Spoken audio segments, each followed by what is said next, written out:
side. Get what we need.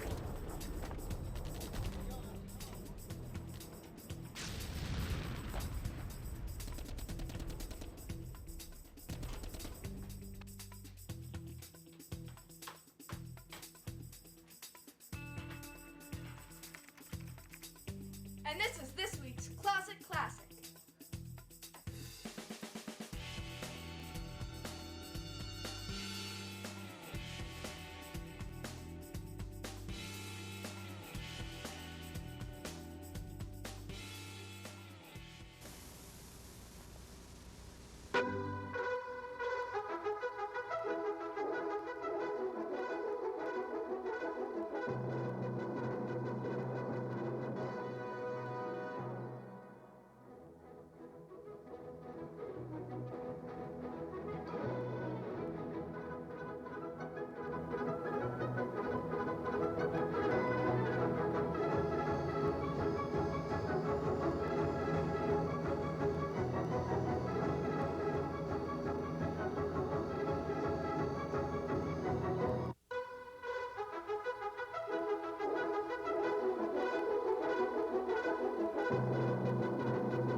Hello, welcome to Steve Nugent's Fitness and Karate-at-Home show. I'm Steve Nugent. Glad you could join us tonight. And I look pretty comfortable here. I'm sitting in a chair. This is out of the ordinary for us.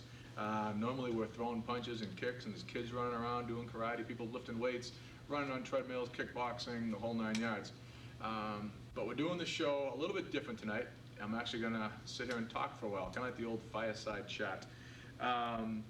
Because what I've been getting a lot of lately is people, as I am in town and I see people and run into me at CVS or this store or that store, it's that time of year. And they're all saying, I'm getting ready to do it this year, that I'm going to join or I'm going to get in shape, my New Year's resolution. That time is right around the corner. This is when everybody starts thinking about making a goal and setting that New Year's resolution. And the number one New Year's resolution for everyone is fitness. Some people in one way or another, whether it be stopping smoking or quitting drinking or dieting or whatever it is, it's somehow fitness or their life orientated. So I figured with that many people asking about New Year's resolutions and fitness and gyms, it would make sense to actually talk a little bit about fitness. And a lot of times I get into technical aspects of how to actually do a dumbbell curl and the proper way to hold the wrist in alignment with the elbow when you're doing a curl and blah, blah, blah. But I don't do a lot of how to actually go about getting into a gym or working out at home or whatever it is. So tonight we're going to start from the very, very scratch. We're going to crawl before we walk and then walk before we run. So you make a New Year's resolution. That's the first step, and that's a good step. And a lot of you have or will join a gym or buy some piece of apparatus that will sit in your house, and by February it'll either become a coat rack or you'll forget even where the gym is. Because we just as people have we shoot high, and that's good. I'm not telling you to shoot low, but we tend to be sitting on the couch for the last 6 months eating 2 cheese pizzas and washing it down with a gallon of soda and expect we're going to go cold turkey, stop and run on a treadmill for half an hour and live on nuts and berries the very next day once January 1st comes.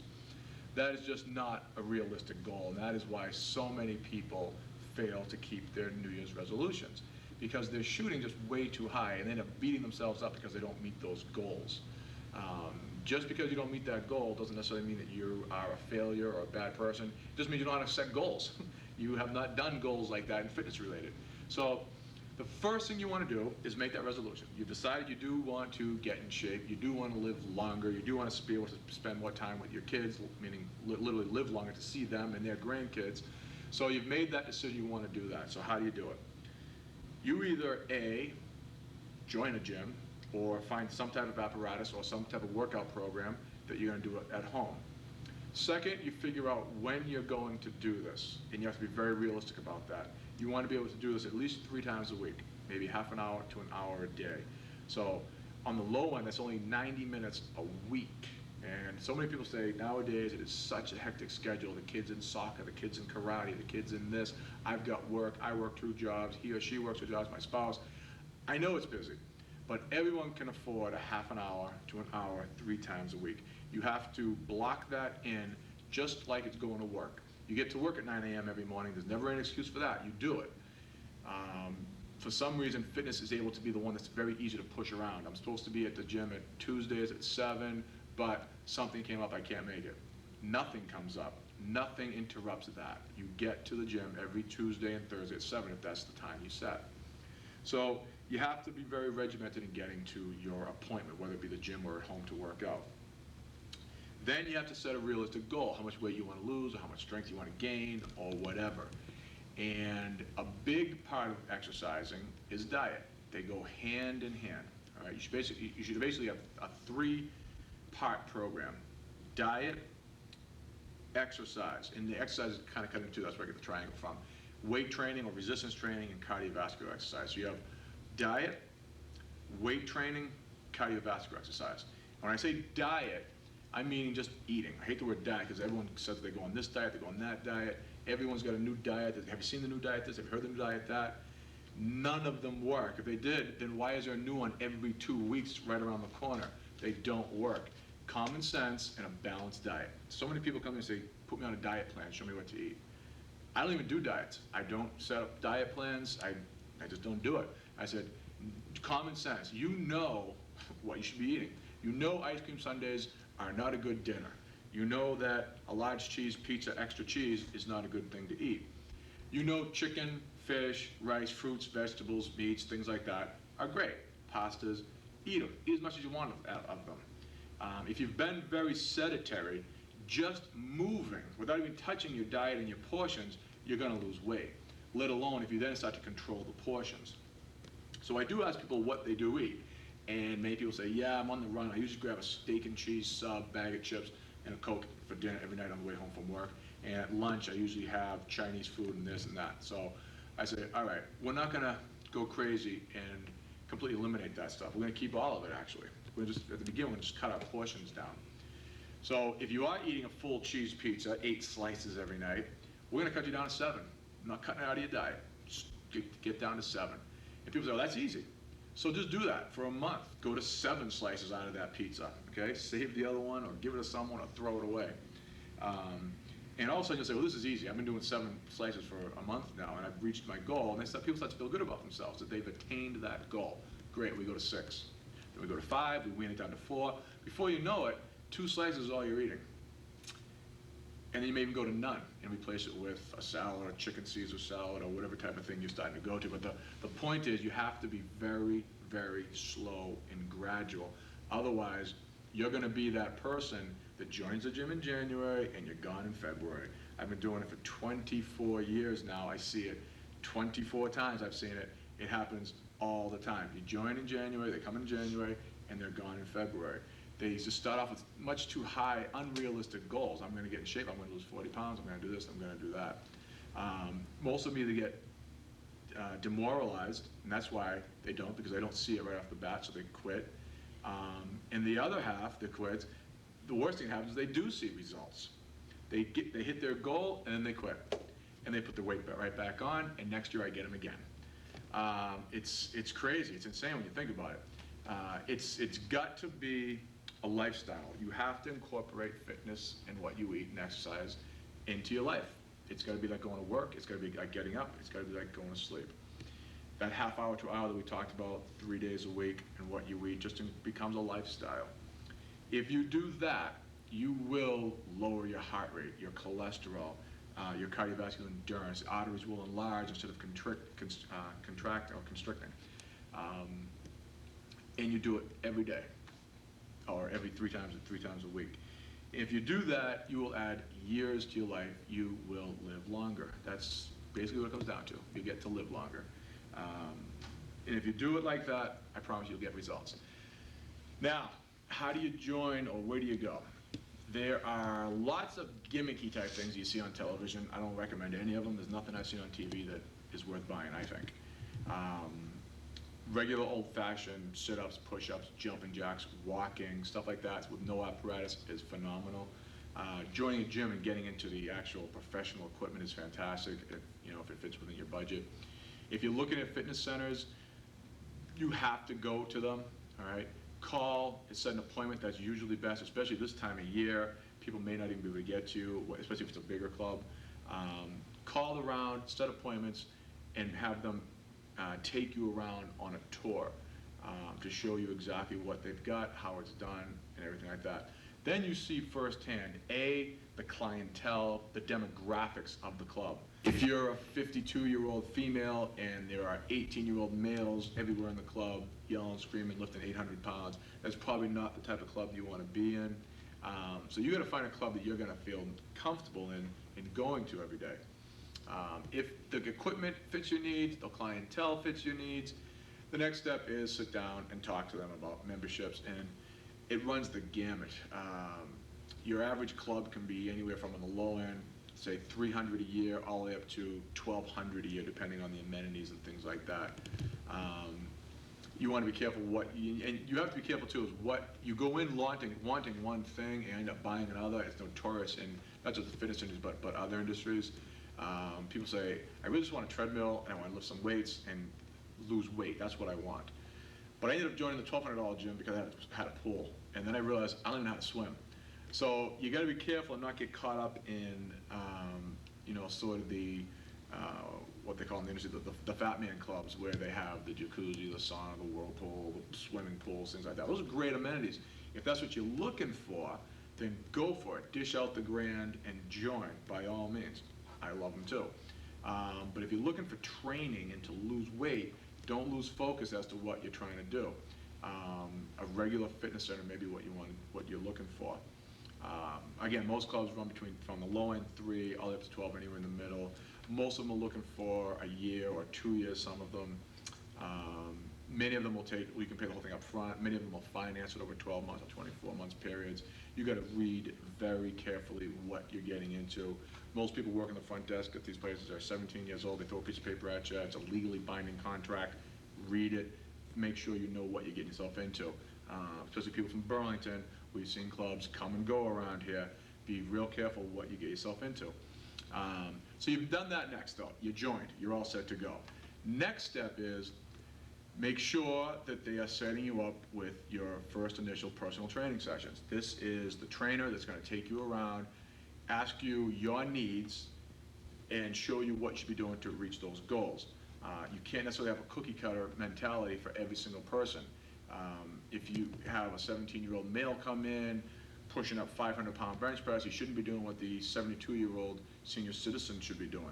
So you want to make sure that they're listening to what you're telling them, what you want to achieve, what you have, what hurts. I have arthritis, I have a bad hip, I have a hip replacement, I have this, I have arthritis. So you want to make sure your trainer is listening to you and your needs, and then setting a program designed for you.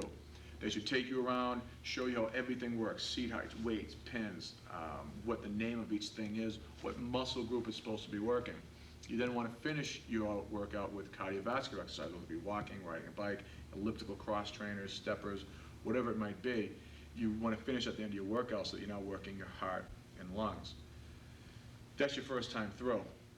Second time through, many places will do it again. They'll offer you a second run through. Or a few will. A lot of places won't. They give you the one shot and you're on your own. Some places may not even take you through that. And be careful, ask that up front. Will someone show you what to do in depth? Many places will not. Once you join, you're on your own. The instructions are on the machine, read it, you'll be all set. Be careful. So some places will take you through a second time, many places will take you through third times.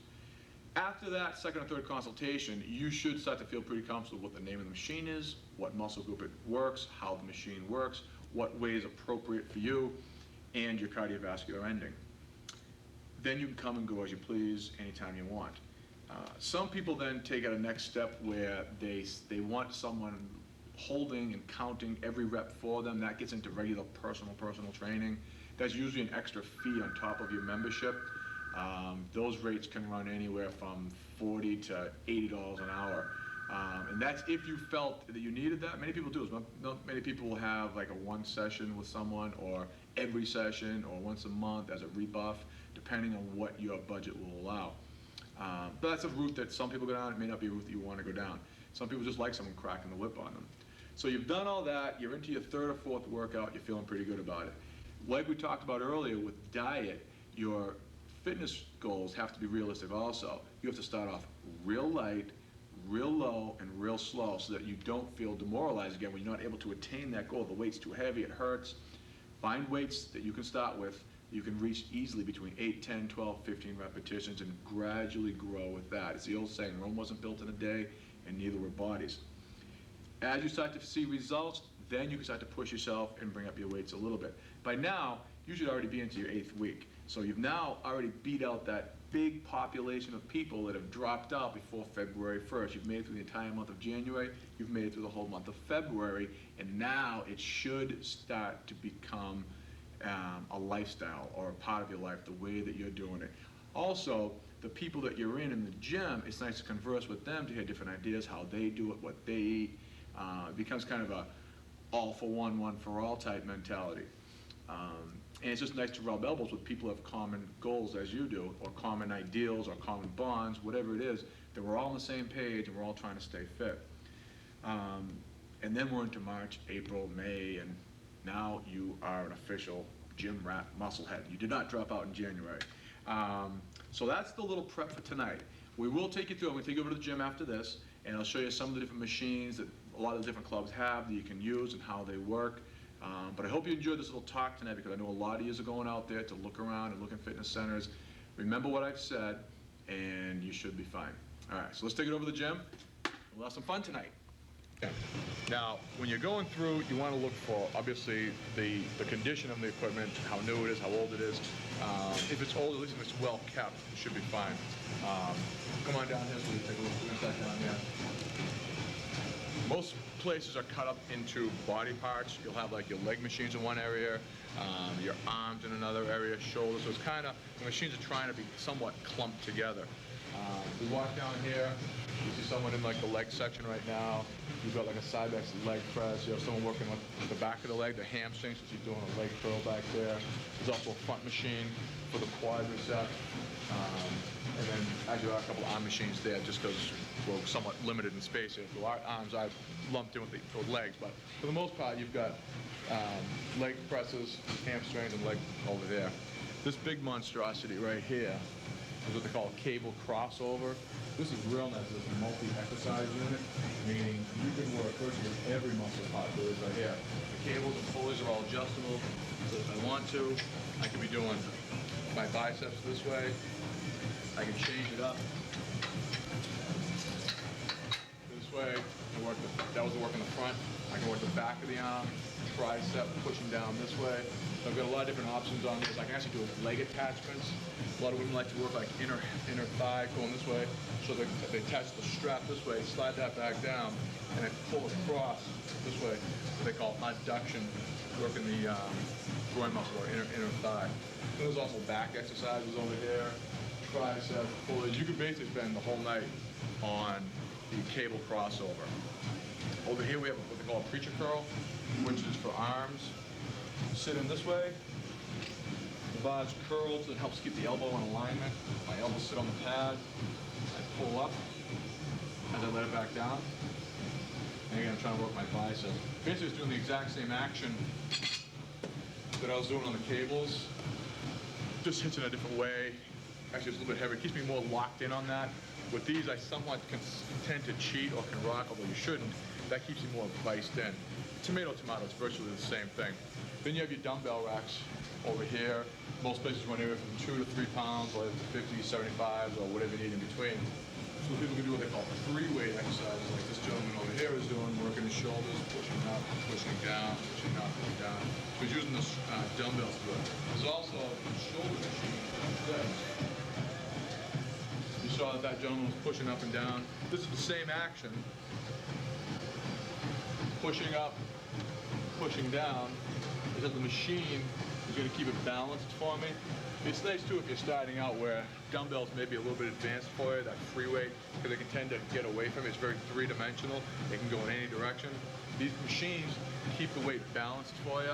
So I thought a lot of people put the different machines so they can build up some of the strength, or at least feel what the action is and which way their hand should be going. Should be going this way, should be shooting up this way, straight up, slightly angled. Until you feel exactly where it's going and able to go to the dumbbells, the machine will keep you in alignment so you feel what's going on in your shoulder. Once you understand that, then you can go to dumbbells. Some people substitute, some people will do both. They'll do a set on the machines, then they'll graduate and they'll go to the dumbbells, but they do the dumbbell as well as the machine. There are 8 million, or I shouldn't say 8 million, there's unlimited different routines and exercises. You got to find what works for you. You got to try everything out until you feel comfortable with what's working for you. And after we do all your weight training stuff, whether it be back or shoulders, we then go to cardio like we talked about. That is one of the most important parts. That is burning fat. That is strengthening your heart, lungs, circulation, everything. The cardio is imperative. You can see people doing like a recumbent bike, which is sitting down. This is nice if you have like a lower back problem or you don't want any impact, like a jogging or walking will hit. Then you've got a couple people over there are actually running on the treadmill. You can see one's on a flat one has his up on an incline, so that gentleman over there is actually simulating running uphill. Real advanced. He's not a day one person. He's probably been on that thing for an hour by now too. So he's running uphill. The other person's walking. We have someone riding a bike. These guys and girls have probably already done their strength training workouts, and they're finishing with their cardiovascular. We're back from our little tour of the gym. That's about all it should take. 5 minutes, walk you through, show you what does what, give you an example. Sometimes I'll take someone in and run them through and then say, this is that machine. And I can tell they're looking at it like, oh, that looks pretty interesting. And they want to try it, but they're afraid to ask. But I'll say, go on, stand on it, try it. And they try it, and they're happy that they did. But you got to see some of what the equipment looks like. And it may mean nothing to you because it may look like something from outer space. There's all different contraptions all over the place. And I found that 99% of the population doesn't know Nautilus from Schmautilus, Cybex, Bodymaster, Life. The names mean nothing to them. We get caught up in being in the industry that we know what equipment is better than what equipment. The general population doesn't know anything from anything. Why would they? That'd be like saying, just because I have 24 years of experience in fitness, that I should understand, computer software. What one person comes easy to them, I'd be totally lost. I don't know, the mouse from a rat. Computers don't do it for me. So you have to have someone show you. And again, what's so easy for some person can be very difficult for someone else. And I try to look at the fitness like that when I take someone in, I try to imagine that they are infantile. And I tell them, please forgive me if I'm speaking to you real slow and real elementary, but I want you to get this right the first time. Because I remember when I very first started, I started young. I probably started lifting at like 10 or 11 and was the only person in the gym. And I remember how intimidating it was and how many machines I wanted to use, but I would wait till there was no one around because it's in human nature. You don't want to be laughed at. If you go and you sit in the machine backwards and the whole gym sees you, you're going to feel like an idiot. Even though it's no big deal and we shouldn't feel self-conscious, we do. That's the fact. It's the way it is. So don't be intimidated by it, especially if you have someone that's taking you around and showing you real slow. And most people I find appreciate that they don't want to have to come out and say, I don't know how to do this or I don't know how to do that. Show them everything, soup to nuts, so that there's nothing or any piece of equipment in there that they don't know how to operate. And after you do that once with them, you're going to forget it. So I know that going into it. So I take someone through a workout, I'm like, you think you understand all that? And they say, yeah, and it's the deer in the headlights. I know that nothing registered up here because no one learns anything on one time. Repetition is the mother of learning. So while they're saying, yes, I understand what the Nautilus bicep curl is, I know that they don't. So I tell them flat out to save them from having to come out and say it, I say, no, you don't. I know you don't. And I tell them that everybody goes in one ear and out the other. Whatever I tell you today, you're going to forget tomorrow. So we're going to do it again. And we're going to do it on the third day, you're going to forget it again. And you may forget on the fourth day, the fifth day, how many ever days it takes. We're going to do this over and over until you get it, until you finally feel very comfortable and say, okay, I now know what the Cybex chest press is. And I know how to operate it, and I know what it does, and I know why it does it. If you do that, it really isn't rocket science. If I can do it, anybody can do it. So I hope you take the show seriously and think about it, or if you are seriously looking at fitness centers, look around, make the phone calls, make sure you find a place that you feel comfortable in, that you are shown how to use the equipment properly. If you do that, make the investment. Like I said, they run from $300 to $1,200. Even if you're going for a $1,200 gym, that's $100 a month. I know guys that spend $60 a month at Dunkin' Donuts religiously. And when people think about it, like, ooh, 19 a month, 29 a month, 39, 49, whatever it is, it's peanuts.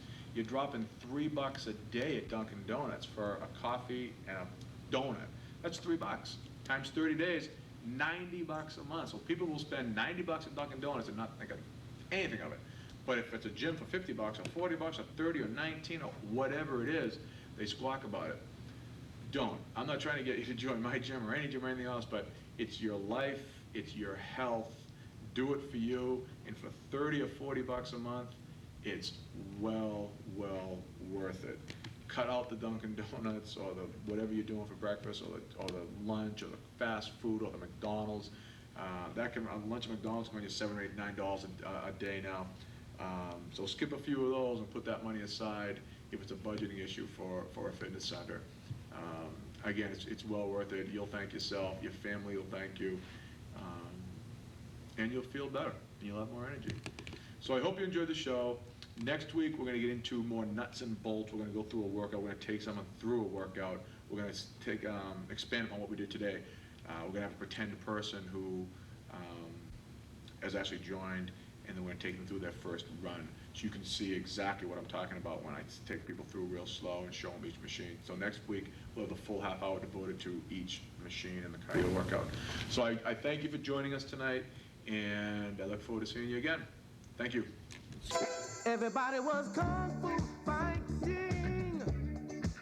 Those that were bad as lightning. In fact, it was a little bit frightening. But they fought with